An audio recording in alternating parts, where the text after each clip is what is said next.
Andrew Vonderschmidt, the artistic director of the Long Beach Playhouse.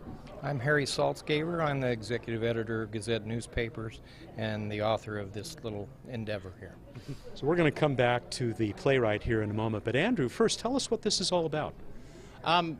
Well, it's all about having a good time. It's all about getting a chance for the politicians to have some fun and blow off a little bit of steam that they don't usually get to do, and it's also about supporting the arts. And we have an awesome artistic community in Long Beach, and we get a lot of support, and this is part of it. Harry, this isn't the first time you've done this. No, this is our third year doing this, and it was fun the first time and a little bit of work the second time, and it's more fun this time. All right, so what are we going to be treated to tonight? Well, it's kind of a takeoff on the Prairie Home Companion. We call it the Long Beach Home Companion.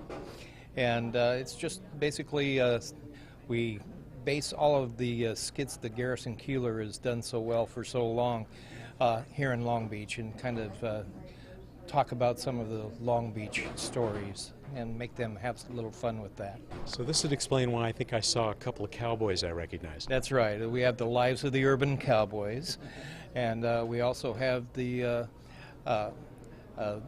fire investigator. His name is Cy Pinoir. And then we have just a little bit off of the Prairie Home Companion, we have the Bike Talk with Rick and Rack, the Ratchet Brothers.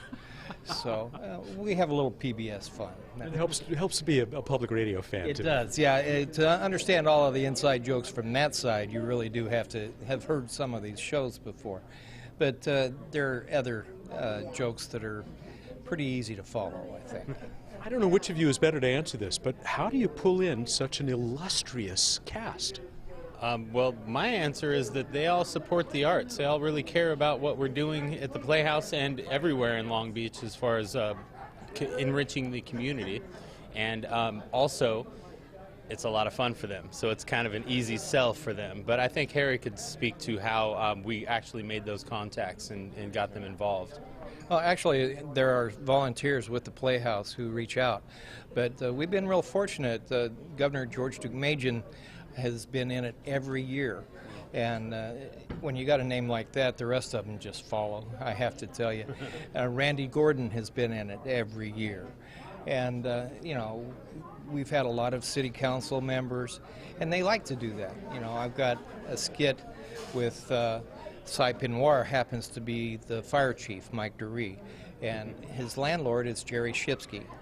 And just that exposition there, that kind of makes fun of what they do, and that's what Andrew was talking about. They have a lot of fun being able to kid themselves about something that they do seriously most of the time.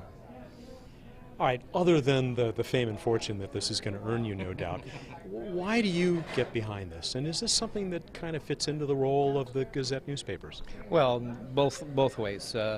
Andrew has talked a lot about supporting the arts, and I think you know I've been a big supporter of the arts for better than 20 years in this community. So that's very important to me, and that's why I donate my work to this endeavor. But in terms of bringing the community together, that's all about the newspapers. And this is the community playhouse. It's the community coming together and making fun of ourselves and having a little fun as a community. So yeah, it's very important. Andrew, a plug for the Playhouse, I mean, what it's about and what people can see on the stages right now. Besides myself, one of my favorite things to talk about. Long Beach Playhouse, we've been here for going on 84 years now. It's the longest continuously running operating theater west of the Mississippi. That absolutely rolls off the tongue, but it's a very proud thing to say. I'm humbled every day going into work and knowing that I am in charge of such an institution that has been a part of the Long Beach landscape for so long. We do a lot of education. We have 13 shows a year. We reach out to other artists in the community. We do a lot of collaborations and collaborative efforts with education and artists. We're the community playhouse. We're here for the community. That's what we do. So what's playing now, since we're not exactly sure when this will air on PatNet, what's playing now and what's coming up on the two stages? Well, playing now, I'm glad you asked, a little show we call Little Shop of Horrors is playing on our main stage. It's a real fun musical. up. We just announced our next main stage season, in case this is running for a little while, opening with The Foreigner in September. We're going to have Death Trap running, Fiddler on the Roof, Ravenscroft, a wonderful murder mystery. A lot of good stuff's coming up. I think you're being invaded. How do people find out more about the Playhouse? Oh, absolutely. www.lbplayhouse.org, or you can call our box office at 562-494-1014. All right, well, or you can read the Gazette newspapers or go to www.gazettes.com. And I was going to get back to that, not only to hear more about the Gazettes, but also, what's this new book? Oh, yeah. Well, I've been fortunate enough to be at the Gazettes for 21 years now and put together a compilation of what we believe are the best columns in those 20 years. I write a little thing called A Pinch of Salt, along with a few other things. So we call it 20 Years of Salt in a 10-pound bag. And it's just basically a story about, it's not really a story, it's a compilation of columns, and you can trace 20 years of Long Beach, 20 years of me, and 20 years of the newspaper in the book. So it's out and available right now. Gentlemen, the crowd is gathering. The cast has already made a couple of cameo appearances. I guess we should get out of the way and get ready for this great show. Thanks for your time, Thank you, Matt. Thank you very much. Thank you both. To be talking to you later, but I want to turn this over to Andrew Vonderschmidt, our producing artistic director, who will take it from here. Thank you, Shirley. I almost applauded myself. That's terrible, isn't it? Thank you all very much for being here, for supporting the arts in general, and for supporting the Long Beach Playhouse, because we're awesome. But seriously, without people like you, the arts wouldn't survive. So thank you very much for that. I want to thank you. I want to thank our illustrious cast and crew who have pulled this off. I also want to thank Matt Kaplan from PadNet, who is filming this tonight. It will be showing on PadNet eventually. So stay tuned for that. And I want to personally thank Harry for all of his hard work on this show. I do appreciate it. Oh, wait, I can't applaud you. See, now I'm getting confused. And I want to thank Jane and Roxanne and Lisa, Madison Mooney, my partner in arms back there, and everyone who pulls off everything we do at the Playhouse. It's a Herculean task that we make look simple, other than saying Herculean. So without further ado, I'd like to kick off to Mitchell Nunn, our narrator.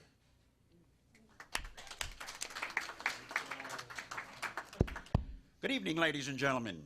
Coming to you from the corporate VIP lounge at Keesal Young and Logan in beautiful downtown Long Beach, overlooking the even more beautiful port of Long Beach, it's a live broadcast of the Long Beach Home Companion with George the Gov Deukmejian and his not even close to ready for prime time political players.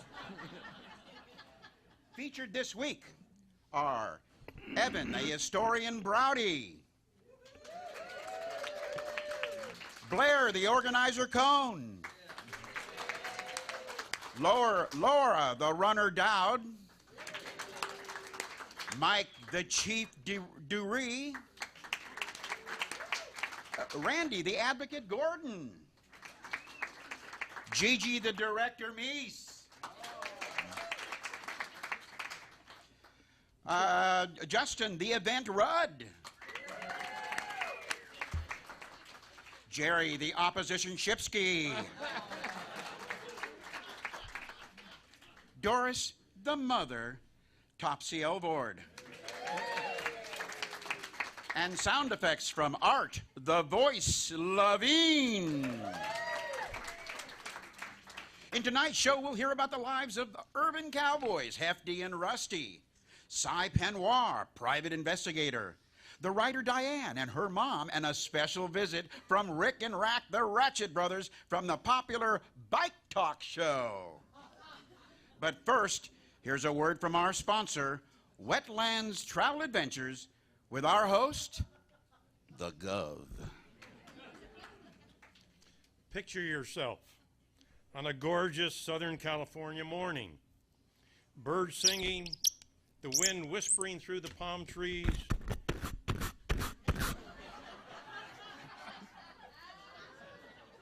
I know the sound effects are going to be the funniest thing in this program.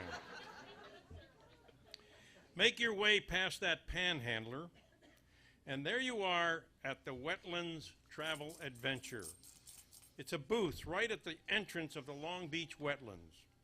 That's where you can rent your kayak, blow up your inflatable vest, and practice your synchronized paddling. Stroke, stroke, stroke.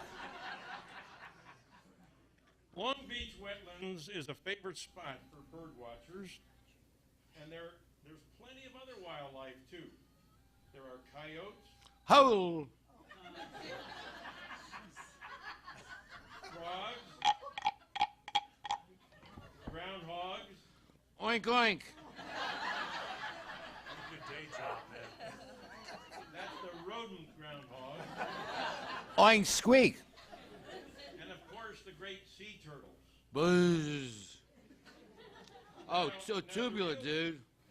Now, the real joy of the Long Beach Wetlands is the chance to experience nature in your two-person kayak while in the middle of the city.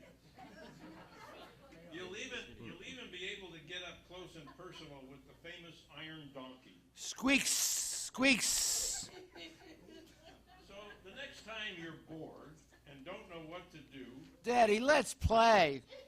come to Wetlands Travel Adventure and visit the Long Beach Wetlands. You'll be glad you did, Hooray! and we will too.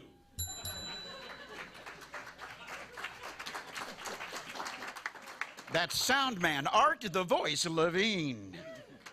And now it's time for Lives of the Urban Cowboys, brought to you by Keesal, Young, and Logan, attorneys for the modern-day wrangler. Whether it's a lawsuit after falling off that mechanical bull or help lassoing that big contract when you're facing a trial on the trail, think KYL.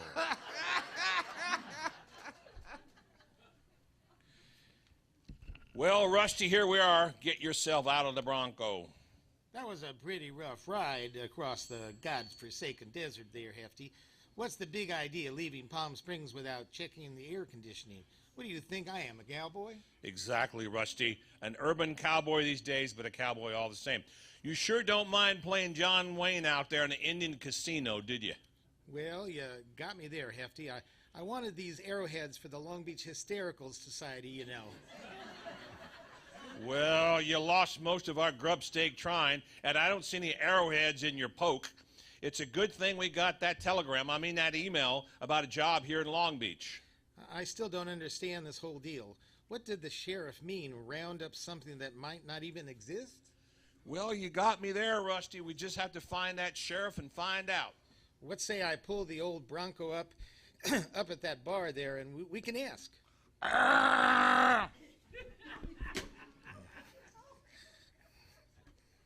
Supposed to be a juice bar. What do you have?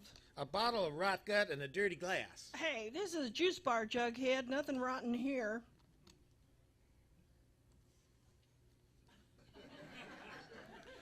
I'll have a mango smoothie and a shot of wheat grass. If I may, ma'am. You wouldn't have any idea where I might find Sheriff Soakley, would you? Well, the law around here is a big Irish guy, but I think I heard someone call that lady over there Soak something. Of course, I asked for complete disclosure. She's a sheriff, all right. She's a sheriff? Who heard of such a thing? Where does she put her star? Rusty. We ain't in the Old West anymore. Show some damn decorum. Don't think I'm going to show that mixed company, do you? Howdy, Miss Soakley. You're Sheriff Sandy. Your sheriffness. You talking to me? You talking to me? I mean, who are you talking to? I believe so, ma'am. You called for us or emailed us or something. It's Hefty and Rusty, the Urban Cowboys. Well, now that I look at you, I guess you must be. What are those boots, alligator? Actually, they're ostrich. Rusty's got alligator. Killed him. Well, bought him myself. Well, let's get down to business. Pull up a chair. Please excuse me. Number 478. Number 478. I'll get that for you, Hefty. Thanks kindly, Rusty. Now, Sheriff Sandy, I can't call you Sheriff Sandy, right? We were told the law here is a big Irish guy. Mind if we ask what's up? Well, it has to do with the job I called, emailed, or whatever you'd about. They called me from behind the orange curtain. See, we're supposed to find an honest-to-gosh Republican northwest of the Orange County line, and... well, they didn't have anybody up here who could recognize one. Well, now, I resemble that remark. But we'll do what we can do. Here you go, Hefty. Nasty-looking thing. Well, you sure an urban cowboy, Rusty? Well, never mind. Let's get to work. We're looking for one of them Republicans here, Rusty. Not many of them in the Golden State to begin with, and they're pretty much banned here in Long Beach, unfortunately.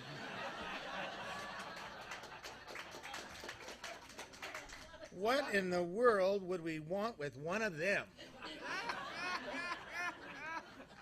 Well, you see, it's something to do with, you gotta have one, you see, to get a business license. All I know is there's a pretty good bounty, so let's get going. So I'll head up north? No need for that. Last Republican that went north of the 405 was chased all the way to Riverside. Well, we need here for the future is Republican writer. Well, how about that big building downtown? I hear Republicans like big buildings, especially the World Trade Center. Well, mostly they do. But one hasn't been seen in the big ugly thing with the concrete wings for so long, they're planning on tearing it down. Well, it does offend my urban cowboy sensibilities, but then where do we look? I did hear of some houses surrounded by moats somewhere around here. Now, that sounds like a Republican thing to do. At least they could afford to live there. Well, let's get going. Time's a-wasting. Mount up.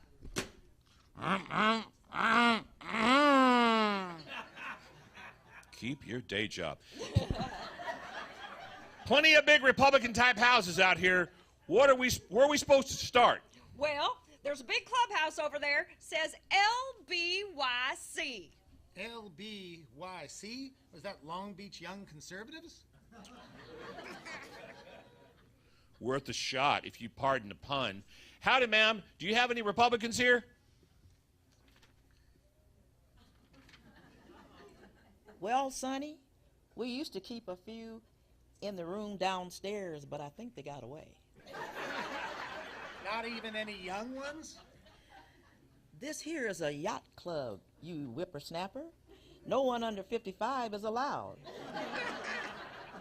I did hear tell of a Republican sneaking in the park over there. They call it Park Estates. That ought to tell you something.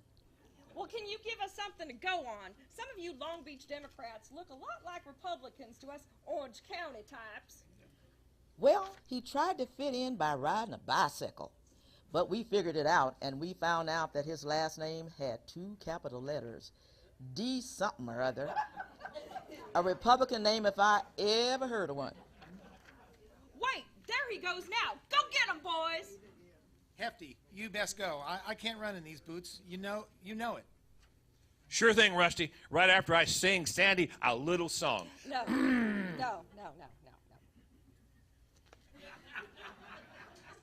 It's the lives of the urban cowboys. Hey, join us next week when we see if Hefty wakes up from that roundhouse left Sandy landed when he started singing. Next up, Diane, the forensic CPA, gets a call from Mom in Diane's world. Ring, ring, ring, ring, ring, ring. Hello? Hello? Hello? Diane, honey, it's me, your mother. Well, I can tell, Mom. How are you? Well as I can expect, with the IRS and all after me. Well, IRS? What do you mean? Why would the IRS have a problem with you and Dad? You've both been good employees at the port. making it grow just like you said you would. The IRS likes that, just as the city does. Well, the IRS hasn't actually contacted us yet, but you know that extension that had a file on us, it's almost expired. And then the jig is up. The jig is up? What does that mean? And I know I said I would do your taxes. I've just been busy. Well, who knows what the jig is up? You know how your father's always building terminals at the port of Long Beach? Or is going out of the community giving away millions of mitigation dollars? How do you explain that? It might be the right thing to do, but I just don't know what's going to happen. I think they're going to put me in jail. I'm sorry, Mom, but you know I've been awfully busy with that top secret audit.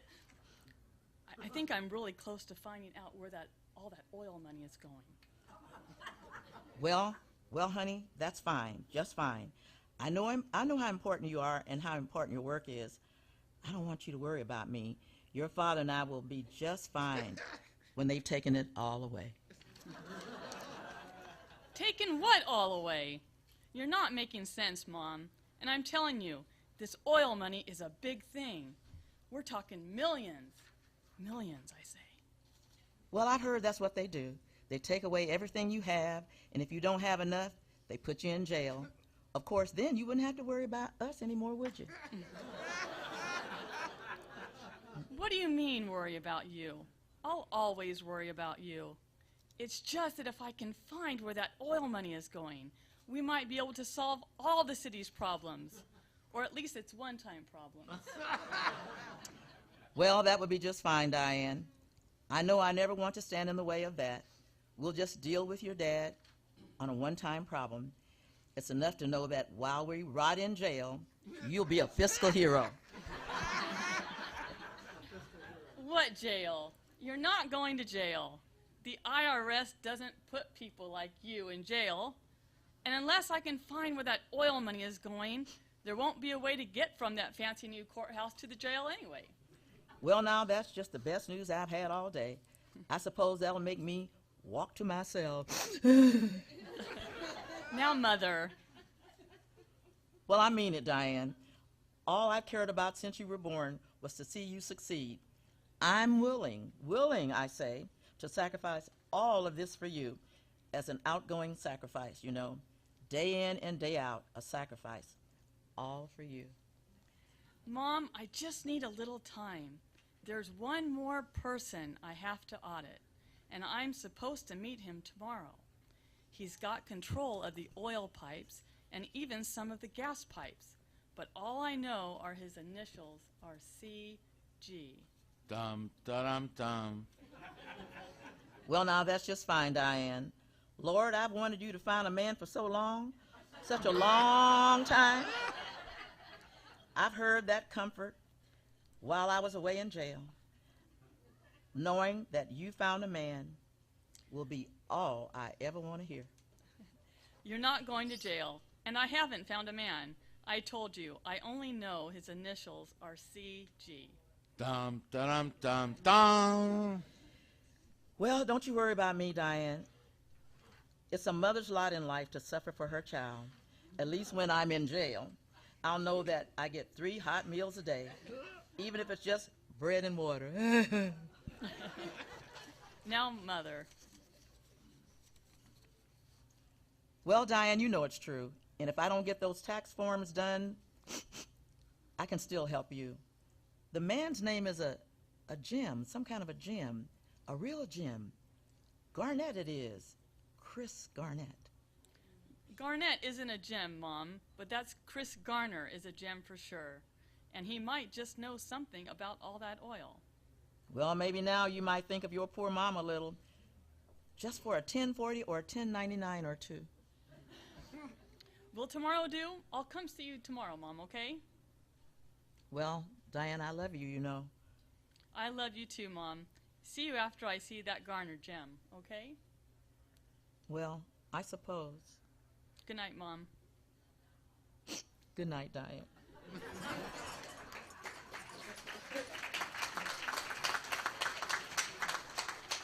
We'll leave Diane and her mom to itemize their deductions, but now it's Cy Penoir. private fire investigator. A dark night in a city that knows how to keep it secret, where one man is still trying to find the answers to life persistent questions.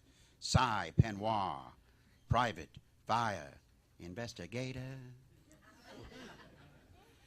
It was November. Chilly. Low clouds. A gray day.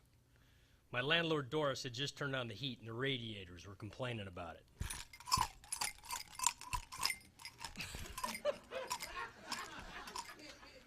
I'm doing the best I can. The heating system is on the National Registry of Historic Heating Systems.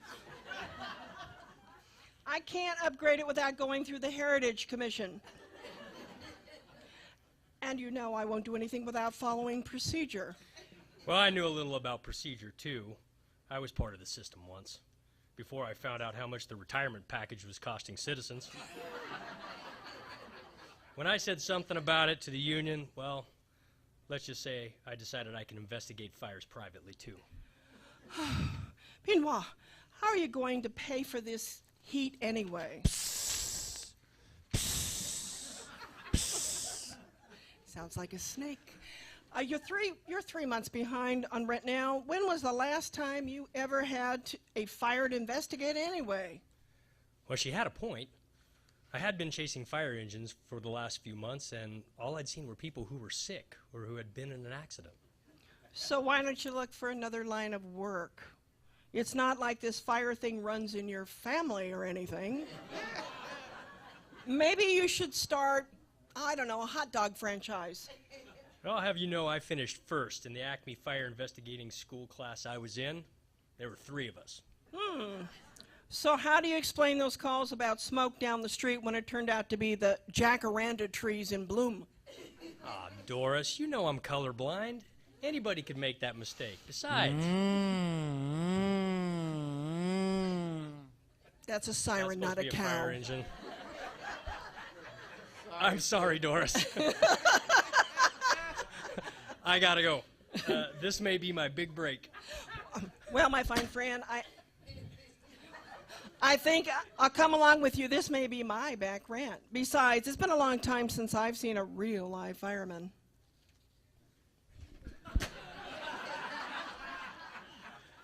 For a change, it wasn't a medical call. There was smoke, and where there's smoke, there's fire. At least most of the time. So why did it take you to get so long here, Benoit? When are you going to realize that response times are money? I'm working on it. I'm working on it. Who's that coming around the building? She was a vision floating out of the smoke. The cashmere sweater emphasized her best assets, and her jeans weren't far behind. She was crying, and that ruined the vision. Oh, Mr. Penoir. Mr. Penoir, I'm so glad to see you. I was afraid I'd have to call the Marines. I think somebody's trying to hurt me. Hurt you? Hurt you? That's another one of my houses. I thought it had been shut down. What are you even doing here? Well, that's for me to know and you to find out, Doris. Or maybe it's for Mr. Penoir to find out. Cy, will you try? I didn't even have to answer. I turned to Doris and she nodded. If I could find out what started that fire, my rent problem would be history. And then there was the damsel. I mean, we were just having a little cookout. Just me and a few of the guys. They said they used to work with you, Mr. Penoir. Then all of a sudden they left. They said they had a call on the other side of town. Hey, what's that all about, Benoit? Why would they go across town? It was a big call, Doris. And we all back each other up. No joking here. Fine, that's what I want. I want more of it. So what's with the fire here? Let's go see, damsel. You lead the way. That lead was downright distracting. At least until Doris got in the way. I mean, see, we were just roasting some weenies and a marshmallow or two. There was a little roughhousing and...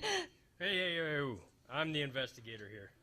Looks like these guys left a campfire burning when they went on that call, and then...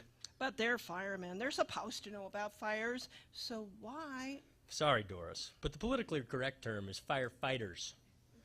That means they fight them, They don't take care of them, and Oh, excuse me, Mr. Penoir. What's this glowing red stick with a marshmallow on it? Do you think? He thinks the young girl has found the answer here, Mr. Penoir. Ha! Sigh. I say, ha! Ha! I'll say that again.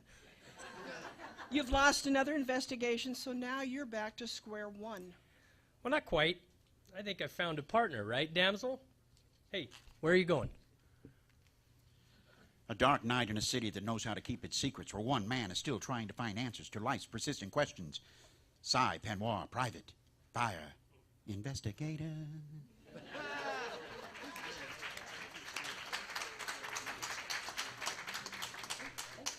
Yes, I'm being told that now we have a special treat, a rare treat. It seldom happens here at local Playhouse Radio, but stars of another show have agreed to appear right here on the Long Beach Home Companion soundstage. Please welcome Rick and Rack, the Ratchet Brothers, and Bike Talk.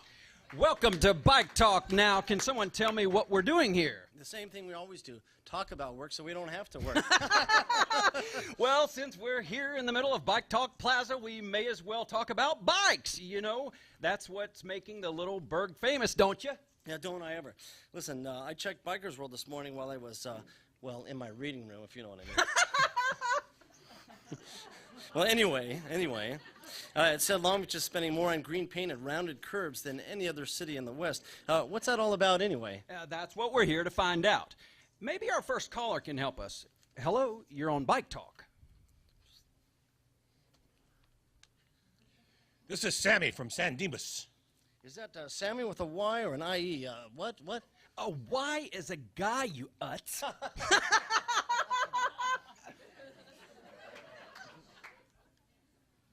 What can we do for you, Sammy? What kind of bike do you have? It's a Schwinn. So you're San Dimas Sammy on a Schwinn. That's right, and they're putting it in a Sharrow. Should I share? Share what? The Sharrow or the Schwinn? Both. My fiancée Sarah wants to try the Schwinn on the Sharrow. Should she? Sammy, it's not that simple. What kind of tires do you have on that Schwinn? Off-road racers? Round ones are required. Sorry, I'm not sure they're smooth, if that helps. Sadly, Sammy, it's so long, Sharrow. Unless she stays on the side, slick and Sharrow says sayonara. Surely something can save me. She's stubborn. Okay, Sammy, here's what you're going to do. You're going to go down to Off-Road Outfitters and get yourself a Huffy with the knobbiest tires they have. Then go down to Michael's Art Supply and get some Velcro to put on those Schwinn racers. Then, Sammy and Shara can share the Sharrow to heart's content. Savvy? Thanks, guys. I'm going to go do it right now. So long, Sammy. That was so much fun. Let's just do it again. This is Rusty from Riverside. Rusty as in iron rust? Rusty as in old and neglected?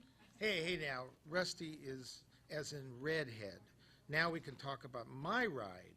Listen, I apologize for my brother. He has a thing against Riverside. Darned right, it's flat.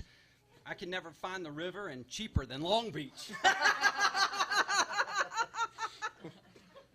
So what's up with the ride, Rusty? What are you peddling?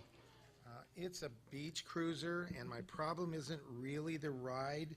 It's the other riders. We all have trouble with riders, Rusty. It wasn't a rumble, was it? Hardly. See, I bought the beach cruiser to ride on the beach. I'm a literal sort of guy. That there's a long bike path in Long Beach! Yeah. Well, anyway, like I said, I'm a literal sort of guy. I ride a beach cruiser, so I like to cruise on the beach path. But it seems like there's nothing but racers down there, and they're laughing at me. Wait a second. Are you talking about those guys in all that spandex? The guys who wear all that same tight, ugly shirts, and they're laughing at you? Yeah, exactly why I'm calling. My cruiser is blue, not pink. It has regular handlebars and a horn. Not a bell, a horn. This is a puzzler and not one of ours. No, this is harder. Seriously now, are you wearing a helmet or something silly like that?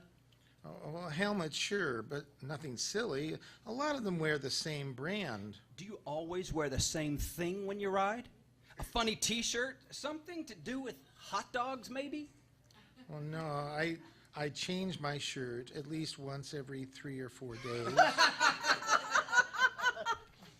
Okay, I know what it is. By process of elimination, the only thing it can be, you have one of those overstuffed seats on the cruiser, don't you?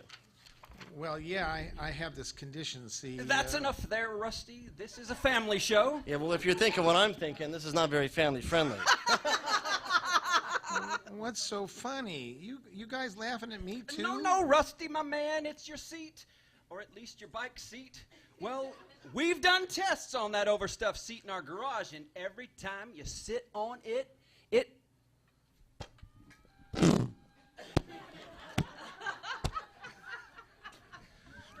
Well, you don't have to switch those rails the racers use for seats. They'd never sit down anyway, but you got to get rid of the Levine on sound effects.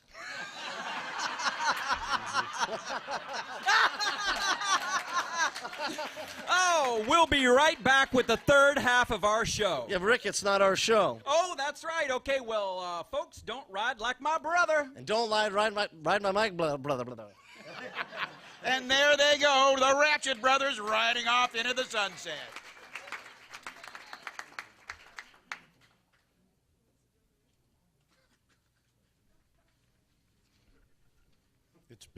It's been a quiet week in Belmont Shore, my hometown. Summer has finally arrived in the shore. That 5-degree rise in the temperature really makes a difference. Our little town can jump the gun a little bit. A few weeks ago, a bunch of the neighbors sort of spontaneously came out on a Wednesday evening and started marching up and down 2nd Street demanding food. It wasn't as if they were starving or something. This is Belmont Shore, after all. I guess you'd say it's a rite of spring.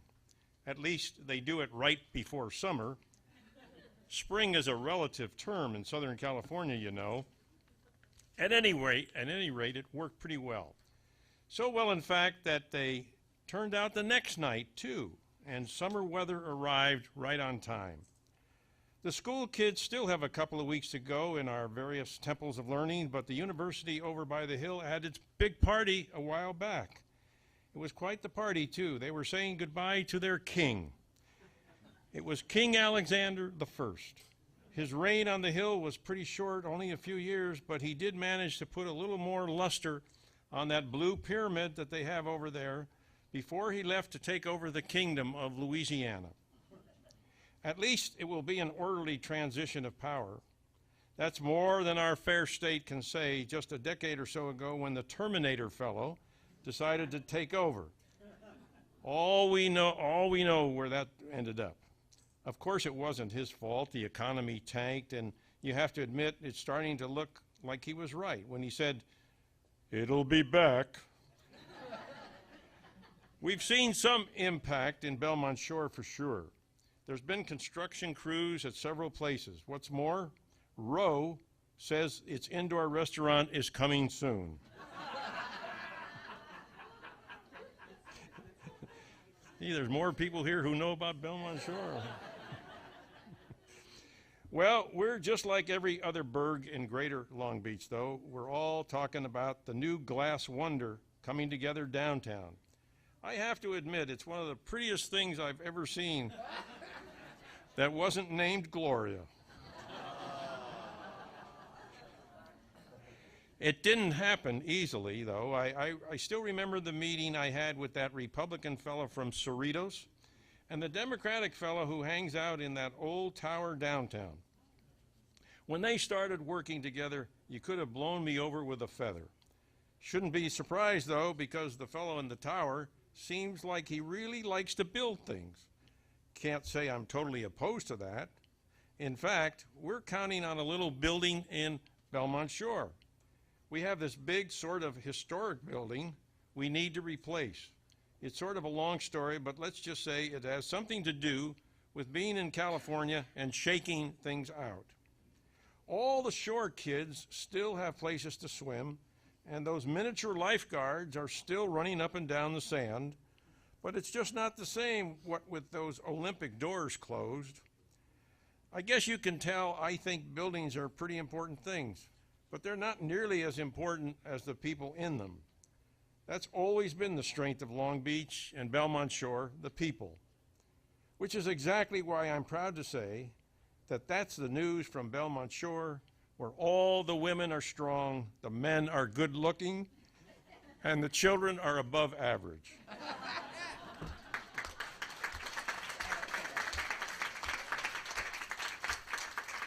And there you have it, folks, this year's edition of A Long Beach Home Companion.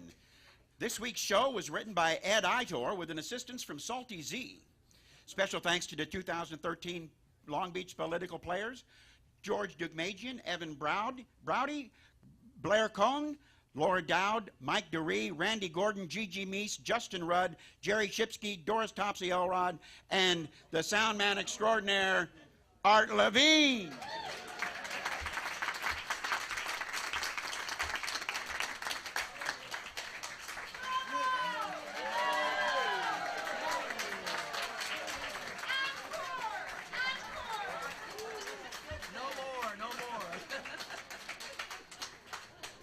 A special thanks to our gracious hosts, Skip Keesal and Keesal Young and Logan, and our primary sponsor, the Port of Long Beach.